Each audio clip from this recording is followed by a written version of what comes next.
ce que j'ai appelé, n'est-ce pas, l'œuvre de l'ambivalence sur la vie d'un enfant de Dieu. C'est-à-dire que Dieu, tu veux servir, tu veux prier. Et c'est Paul qui dit, il dit vraiment, le bien que je veux faire, je n'arrive pas à le faire. Le mal que je ne veux pas, c'est ce qui s'impose à moi. Alléluia. Il y a comme une lutte à moi. Il y a quelque chose qui se bat à moi. Alléluia. Voilà. Je veux servir Dieu. Je veux venir prêcher, je veux venir laver, ou bien essuyer le sol. Je veux venir. Mais il y a comme des pensées maintenant qui m'animent. Pourquoi il n'y a que toi qui dois venir à l'église pour essuyer? Où sont les autres? Voilà. Là, tu es face à une ambivalence. Personne n'est autour de toi. Et là, tu es en train de vivre l'expérience de Jésus dans Luc chapitre 4. Et j'aime rappeler, Luc chapitre 4, ce n'est pas Satan qui apparaît, ce sont les pensées de Jésus. Il est seul dans le désert. Alléluia. Et il a décidé, poussé par l'esprit, d'aller jeûner. Mais sauf que dans le jeûne, on lui dit non, tu as beaucoup de pouvoir, tu as beaucoup d'onction. Change les cailloux en pain. Vous voyez un peu, non? Voilà. Demande la richesse de ce monde. Alléluia. Voilà. Et souvent, c'est beaucoup de choses comme ça qui nous arrivent. Donc il y a une forme de guerre à l'intérieur. Et ça se ressent.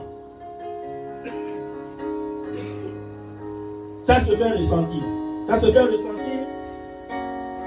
Au pire même, si par, je vais dire comme ça, par classe,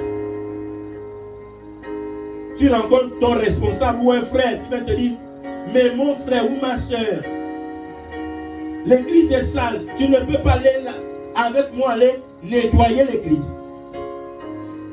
Ma soeur, écoute, hein, moi j'ai déjà nettoyé l'église, Dieu sait.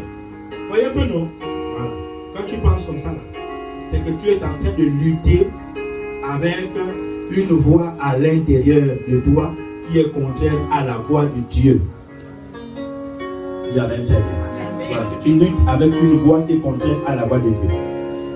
Et quitte à toi de savoir. Et la Bible dit d'ailleurs que, n'est-ce pas, ne vous lassez pas de faire du bien. C'est que la Bible dit non, ne vous lassez pas de faire du bien. Ça veut dire que si tu penses que venir nettoyer l'église, c'est un exemple que je prends, j'insiste là pourquoi, c'est pas pourquoi.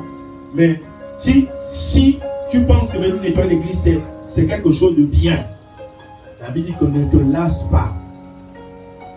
Et quand le terme se lasser s'impose, ça veut dire que dans l'acte ou dans l'expression de faire le bien, tu peux rencontrer des choses qui peuvent te décourager. Mais quitte à toi de dire, malgré les découragements, je ne désespère pas, je ne me lasse pas, je ne me relâche pas, je vais toujours faire. C'est pas là quelqu'un? Voilà, c'est ça là. Je vais toujours faire.